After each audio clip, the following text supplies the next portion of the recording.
Assalamualaikum warahmatullahi wabarakatuh. Kami dari kelompok 6 kelas 11 IP 1. Di sini kami akan menjelaskan materi tentang APBN dan APBD.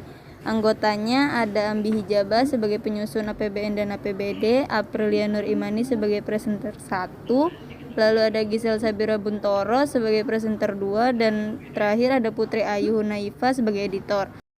Pengertian APBD, Anggaran Pendapatan dan Belanja Daerah atau APBD adalah rencana keuangan tahun pemerintah daerah di Indonesia yang disetujui oleh DPRD. APBD ditetapkan dengan peraturan daerah. Tahun anggaran APBD meliputi masa 1 tahun mulai dari tanggal 1 Januari sampai tanggal 31 Desember. APBD terdiri atas anggaran pendapatan pendapatan asli daerah yang meliputi pajak daerah, retribusi daerah, hasil pengelolaan kaya daerah, dan penerimaan lainnya.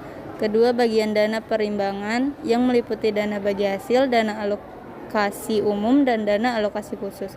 Ketiga, lain-lain pendapatan yang sah seperti dana hibah, dana darurat, dana bagi hasil pajak dari provinsi dan pemerintah daerah lainnya, dana penyesuaian dan otonomi khusus. Anggaran belanja yang digunakan untuk keperluan penyelenggaraan tugas pemerintah di daerah. Kelima, pembiayaan, yaitu setiap penerimaan yang perlu dibayar kembali dan pengeluaran yang akan diterima balik. Unsur APBD terdapat beberapa unsur, yaitu 1. Rencana kegiatan suatu daerah beserta uraian secara rinci. 2. Adanya sumber penerimaan yang merupakan target minimal untuk menutupi biaya terkait aktivitas tersebut. Ketiga, adanya biaya yang merupakan batas maksimal pengeluaran yang akan dilaksanakan. Keempat, jenis kegiatan dan proyek yang dituangkan dalam bentuk angka. Kelima, periode anggaran yang biasanya 1 tahun. Tujuan APBD.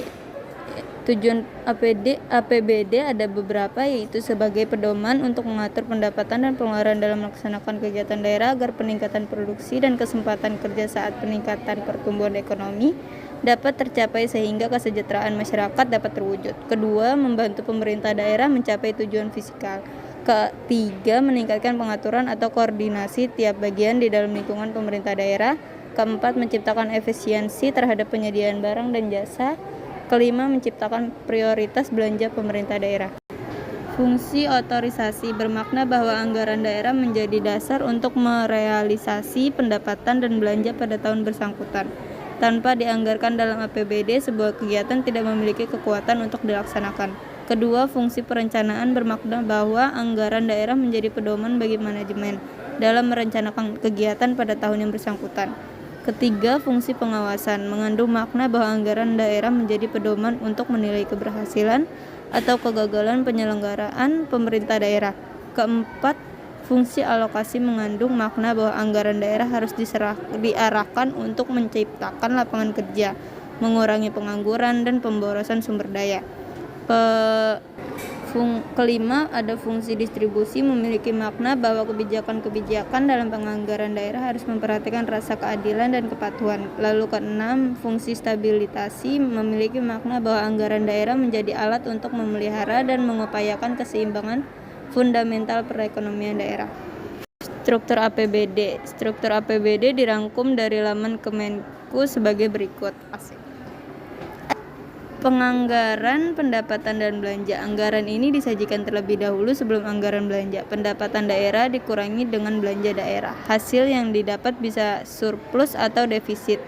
Jika surplus yang didapat berarti pendapatan lebih besar daripada belanja, sedangkan defisit berarti belanja lebih besar dibandingkan pendapatan. Kedua, penganggaran pembiayaan. Anggaran ini terdiri dari penerimaan pembiayaan dan pengeluaran pembiayaan. Selanjutnya, penerimaan dikurangi dengan pengeluaran yang kemudian disebut dengan pembiayaan neto. Kemudian pembiayaan neto ditambah dengan surplus atau defisit. Hasil penjumlahan tersebut disebut dengan sisa lebih perhitungan anggaran atau SILPA. Sumber APBD. Yang pertama, retribusi atau unsur charges dianggap sebagai sumber penerimaan tambahan. Tujuan utamanya adalah untuk meningkatkan efisiensi dengan menyediakan informasi atas permintaan bagi penyedia layanan publik. Kedua, retribusi perizinan tertentu seperti penerbitan surat izin atau pernikahan bisnis, kendaraan bermotor, dan berbagai macam biaya yang diterapkan oleh pemerintah daerah untuk meningkatkan pelayanan. Ketiga, restribusi jasa umum, penerimaan pemerintah daerah atas hasil penjualan barang-barang privat dan jasa. Keempat, retribusi jasa usaha secara teori merupakan cara untuk memperoleh keuntungan dari pembayar pajak yang kontra seperti pajak bahan bakar minyak atau pajak bumi dan bangunan. Lalu selanjutnya ada pajak bumi dan bangunan, memiliki peranan yang penting dalam hal keuangan pemerintah daerah. Pemerintah daerah di kebanyakan negara berkembang akan mampu mengelola keuangannya, tapi hak milik berhubungan dengan pajak properti.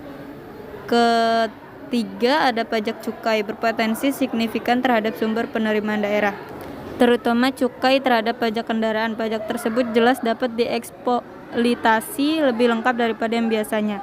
Keempat, pajak penghasilan. Di antara beberapa negara di mana pemerintah subnasional memiliki peran pengeluaran besar dan sebagian besar otonomi fiskal adalah negara-negara Nordik.